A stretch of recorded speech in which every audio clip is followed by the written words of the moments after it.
Luminaria, el brillo de las grandes ideas es un podcast sobre autores, investigaciones y libros de la Universidad de los Andes. Lo mejor de la academia en 15 minutos de charla. Conduce Josefina Marambio.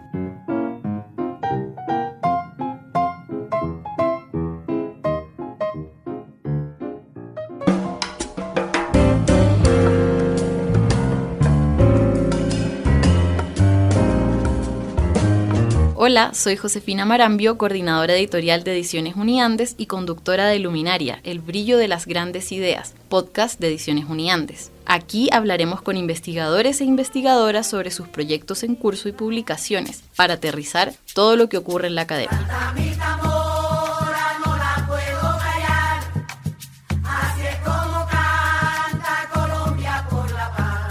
Según cifras de ONU Mujeres, de los 31 procesos de paz que se desarrollaron entre los años 1992 y 2011, solo el 9% de las negociadoras eran mujeres. En el caso particular de Colombia, entre los años 1982 y 2016, esta cifra es de apenas un 4%. Un porcentaje muy poco representativo si se tiene en cuenta que, según cifras del Registro Único de Víctimas, la mitad de las personas afectadas por el conflicto armado son mujeres. Llama la atención que a pesar de que cada vez se reconoce más la importancia de la participación femenina en este tipo de procesos, pocas veces las mujeres somos piezas políticas relevantes. Este y otros temas se desarrollan en el libro Comisiones de la Verdad y Género en Países del Sur Global, Miradas decoloniales, retrospectivas y prospectivas de la justicia transicional, Aprendizajes para el caso colombiano, de Diana Gómez, Angélica Bernal, Juliana González, Diana Montealegre y María Manjarrés, que son las editoras académicas y compiladoras y que fue publicado recientemente por Ediciones Uniandes. En este libro se reúne el trabajo de investigación realizado de manera colaborativa entre distintas universidades, centros de pensamiento nacionales e internacionales y organizaciones sociales. Para conversar sobre este tema, invité a Diana Gómez, profesora asistente del CIDER de la Universidad de los Andes, magíster en Historia de la Universidad Nacional de Colombia y doctora en Antropología de la Universidad de Carolina del Norte. Hola Diana, muchas gracias por acompañarnos. Hola, muchísimas gracias por esta invitación a conversar sobre esta investigación y este libro. Diana, ¿existe un enfoque de género en la justicia transicional en Colombia o no? Cuéntanos, empecemos por ahí, ¿en qué aspectos podemos ver su presencia o su ausencia? A este punto de la historia de Colombia podemos decir que sí existe una perspectiva de género en la justicia transicional. Creo que es importante visibilizar varias cosas. Uno es que esa perspectiva de género es producto del accionar de los movimientos de mujeres feministas y LGBTIQ+ en el país. Dos, que también hace parte de unas dinámicas internacionales. Ya la justicia transicional viene andando desde hace unas décadas y cuando llega a Colombia con el primer ejercicio de justicia y paz, el proceso de desmovilización de los paramilitares, el movimiento de mujeres y feministas estaba dialogando sobre justicia transicional, inclusión de las violencias experimentadas por las mujeres, aprendimos mucho de la experiencia de Perú, entonces podemos decir que un primer momento en el que se empieza a incorporar la perspectiva de género en los procesos transicionales en Colombia tiene que ver con este proceso de desmovilización paramilitar que va a permitir algo muy interesante y es la acumulación de conocimiento para los movimientos de mujeres y feministas de cómo incorporar una perspectiva de género en la justicia transicional. En ese momento no teníamos una comisión de la verdad, no teníamos una jurisdicción especial para la paz, pero teníamos la Comisión Nacional de Reparación y Reconciliación que fue generando, digamos, mecanismos para materializar los derechos de las víctimas y quisiera subrayar allí tanto el Grupo de Memoria Histórica como posteriormente el Centro Nacional de Memoria Histórica, que por ejemplo incluyeron la perspectiva de género en su análisis sobre las violencias contra las mujeres. En las dinámicas, digamos, jurídicas también se fue incorporando lentamente, pero se fue incorporando y ese es como el primer momento. Luego va a venir otro gran momento que va a ser la ley de víctimas y restitución de tierras y un tercer gran momento que es el proceso de paz entre las FARC y el gobierno Santos. Y allí hay que decir que las organizaciones tanto feministas de mujeres como LGBTIQ+ van a lograr una incidencia muy importante y quisiera quisiera señalar allí unos puntos. Uno, se crea la subcomisión de género y esa subcomisión de género va a ser la encargada de incorporar la perspectiva de género de manera transversal en todo el acuerdo de paz y eso se va a traducir ya en la implementación. Por un lado, pues en lo que queda en el acuerdo, en el quinto punto, que es el sistema integral de verdad, justicia, reparación y garantías de no repetición, y la incorporación del género casi como, digamos, pues obligatorio, como un mandato en mecanismos como la Comisión de Esclarecimiento de la Verdad, en la Unidad de Búsqueda de Personas Dadas por Desaparecidas y en la Jurisdicción Especial para la Paz. Y yo creo que allí hay que señalar de manera muy importante los logros que se alcanzaron en la Comisión de la Verdad. Si tú me permites señalar algunos: uno, una política institucional en contra de las violencias de género; dos, la creación del grupo de trabajo de género dentro de esa comisión, que implicó la transversalización de la perspectiva de género en la labor de la comisión y que luego nos va a llevar a otros resultados que creo que podemos conversar más adelante sobre eso, pero entonces la respuesta es que en este momento sí tenemos una perspectiva de género en la justicia transicional, obviamente también con debilidades, pero existe, ha avanzado, los movimientos y el Estado hemos aprendido, así como la academia, de cómo se hace esto. Canta mi tambora, no la puedo callar, así es como canta Colombia por la paz. Canta mi tambora, no la puedo callar, así es como canta Colombia por la paz. Perfecto. En el libro también se estudian experiencias de otros países, menciono algunos: Sudáfrica, Perú. ¿Podrías contarnos, sobre todo enfocado en Perú, que es como nuestro país, el que es más cercano, qué similitudes hay con el caso colombiano y qué aspectos positivos podríamos tomar como referencia o tal vez aspectos negativos que tendríamos que evitar? Yo creo que vale la pena también mencionar que la incorporación del género en las comisiones de la verdad ha sido gradual. Quisiera señalar, como decimos con una de las investigadoras de esta investigación, que es más amplia que el libro, que es la profesora Pacha Bueno Hassett, que tanto el derecho como el derecho internacional de los derechos humanos ha reproducido un sesgo de género, una ceguera epistemológica a la realidad que han experimentado las mujeres, y esto gracias a la lucha feminista, tanto desde los movimientos sociales como de la academia, en cierta medida, digamos, ha ido cediendo y eso ha influenciado las comisiones de la verdad. Entonces vamos a tener comisiones de la verdad en los 90, como la de Guatemala y la de Sudáfrica que tú nombrabas ahorita, que van a preocuparse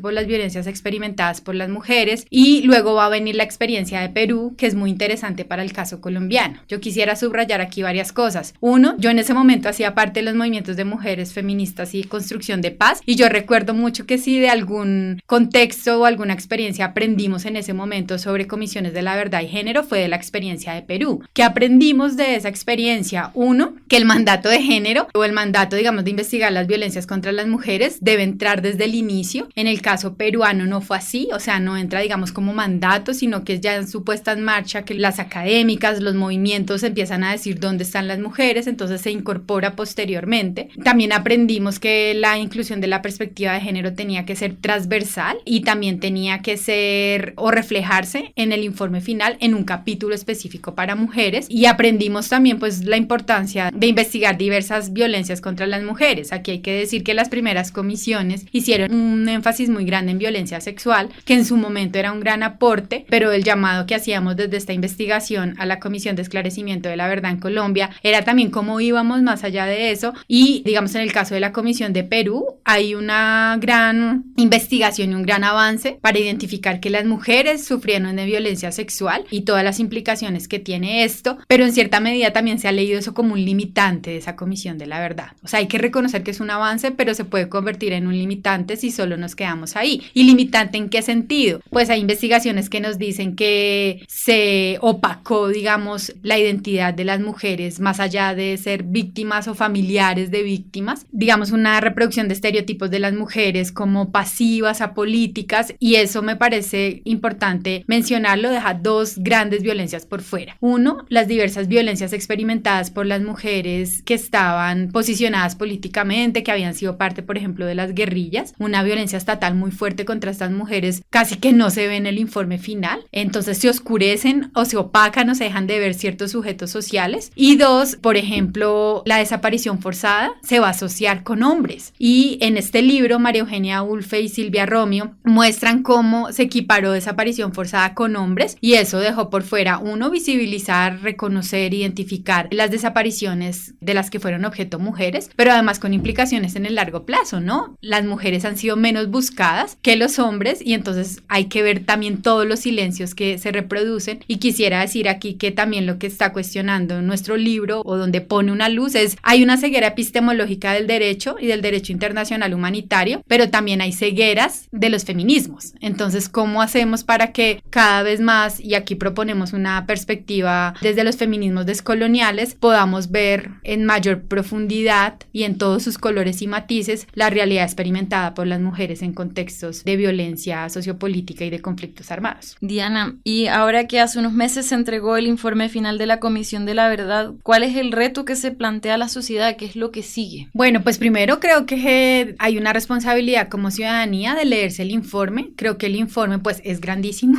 hay que leérselo con calma, pero yo creo que sí es parte de la responsabilidad ciudadana leerlo, saber lo que pasó y conocer cuáles fueron los hallazgos y las conclusiones a las que llega la comisión. Es importante visibilizar también en términos de las particularidades del caso colombiano que hay un tomo dedicado a género y en ese tomo hay 2 capítulos, uno dedicado a las mujeres y otro a la población LGBTIQ+, un llamado, digamos, a indagar sobre qué está allí, qué encontró la comisión, y también creo que una responsabilidad que tenemos quienes estamos en la academia, en los movimientos, pero también fuera, digamos, de la producción de conocimiento más formal, es seguir indagando por qué fue lo que ocurrió en Colombia y cómo perspectiva de género nos contribuye a entender qué fue lo que ocurrió, pero también cómo esa perspectiva de género debe ser nutrida por otras perspectivas teóricas, por otras categorías, otros ejes de análisis que nos permita dar cuenta de la complejidad de lo ocurrido en el país. Entonces el debate sobre la verdad continúa, el debate sobre lo que ocurrió, el debate sobre el pasado, y lo que le queda a la sociedad es relacionarse de manera activa con esto para cumplir una tarea que tienen las comisiones de la verdad y la justicia transicional, y es la no repetición, que es una gran tarea que se les pone, es difícil de cumplirla, y creo que parte de la enseñanza de otras experiencias es que la no repetición pues depende del Estado en una gran proporción, pero también depende de la sociedad civil, de la academia, los movimientos sociales, de una ciudadanía activa, que es también lo que se necesita en un momento de transición política y de anhelo de construcción de una paz transformadora. Diana, y para comenzar a cerrar esta conversación, ya lo has mencionado en algunos momentos, pero ¿podrías decirnos cuáles son los aprendizajes y hallazgos que nos quedan y que se presentan justamente en este libro? Yo creo que hay varios. Uno es cómo potenciamos el carácter transformador que tiene la justicia transicional. Este libro es un libro crítico sobre la justicia transicional. Es crítico, pero eso no evita reconocer que la justicia transicional tiene un potencial transformador. Creo que uno de los aprendizajes de esta investigación es que debemos potenciar desde distintos lugares ese carácter transformador que queda limitado muchas veces por los discursos, digamos, más dominantes sobre la paz, sobre la justicia transicional y del propio hacer del Estado. Y por eso nosotras llamamos a poner en marcha un encuadre descolonial que sea prospectivo, retrospectivo, pero que sea crítico y propositivo a la vez. Creo que otro aprendizaje y otro hallazgo es que no podemos entender el género como categoría de análisis de manera restrictiva. Usualmente se ha comprendido el género igual a mujeres o género igual a población LGBTIQ+.